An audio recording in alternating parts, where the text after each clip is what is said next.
Hello, ladies and gentlemen, and today I will be discussing seatbelts. Your seatbelt use. That's right, ladies and gentlemen, your seatbelt use. It is very important to use your seatbelt because of the many hazardous conditions that are out on the roads daily. Use your seatbelt. Don't be like the crash dummy in the commercial, just getting beat up by, the windshield, the airbags. Just put your seatbelt on. I know, it's not fashionable, but it is a lifesaver. And don't you stand alive is much more better than your $100 shirt being covered in blood. Or worse, you lying dead with your $100 shirt covered in blood. So use your seatbelt. Don't worry about the wrinkles in your shirt. Worry about the wrinkles in your... Listen, just use your seatbelt. By the numbers, approximately 35,000 people die in motor vehicle crashes each year. 50% of those people could have stayed alive had they had their seatbelts on. Estimated 220 people die monthly, due to someone driving at excessive speeds. Wearing your seatbelt can help you in these kind of situations. 40% of adult Americans have set or changed a GPS while driving. They're not watching, but are you wearing your seatbelt? I'm going to break this down into 3 separate groups, or better yet, 3 reasons why you should always wear your seatbelt. Number 1, you can die. That's number 1. You can die. Plain and simple. Number 2, people do not follow the speed limit. They don't. I mean, just be real. How many of you sped today? Sped this month? Shoot, I was speeding trying to get here. So, wear your seatbelt. It's very important. Number 3, people drive distracted. People talk, people text, people change the GPS, people search for things, people do their makeup, women. People do their hair, women. I'm just saying, wear your seatbelt. Please, just wear your seatbelt. Point is, it is not safe to drive or ride without your seatbelt.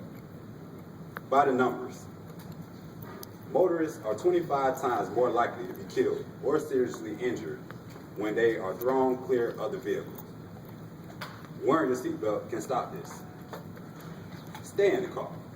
Stay in the seat. Stay in your seatbelt. Stay wearing your seatbelt. An estimated 80% of American children are immunized against contagious disease, but less than 10% are strapped in properly when riding in a motor vehicle.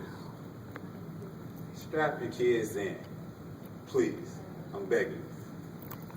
Wear your seatbelt. 1 out of 5 drivers will be involved in a traffic crash this year. Motor vehicle crashes are the leading cause of death among people 44 years and younger. The leading cause.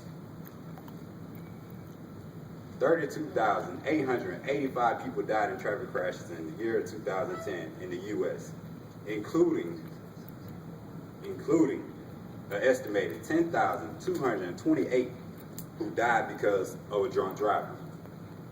This accounts for 31% of all traffic deaths last year. So watch out for people that are swerving. Watch out for people that are speeding. Wear your seatbelt. Now, that's the numbers about dying. Here are the numbers about distracted driving. Approximately 86% of drivers said that they either ate or drank while driving at some point. 57% said they do it often. Over 1/3 of drivers, 37%, have set or changed the GPS. And the same number of people admitted to texting or talking on the phone. About 13% of adult drivers have surfed the internet. We talking looking at videos. They're not watching, but are you wearing your seatbelt? While teenagers are texting, they spend 10% of their time in the opposite lane or the wrong lane. In 2009, 5,974 people were killed in the U.S. because of accidents involving distracted driving. Another 448,000 were injured. That's a big number. That's a humongous number. You have to wear your seatbelt. And those are the numbers for distracted driving. As for speeding, I mean, it is what it is. People speed, people don't speed. There are 3 types of drivers. The compliant driver. This group observes the speed limit. They account for 52% of all drivers. The moderate speeder. Occasionally speed, maybe late here or late there. Accounts for 33%. The excessive speeder, who routinely speeds daily, everywhere they go. This accounts for 14%. Now you have to think about something. Let me give you a situation. Say you're going to your parents' house, or better yet, a friend's, and maybe it's 10 o'clock at night. You have to account for the drunk drivers, the teenage distracted drivers, and also the speeder who's trying to get to the club or wherever. You have to wear your seatbelt. It is the most important thing you can do when sitting or riding in a motor vehicle. So this brings me back to the point, just wear your seatbelt. Thank you.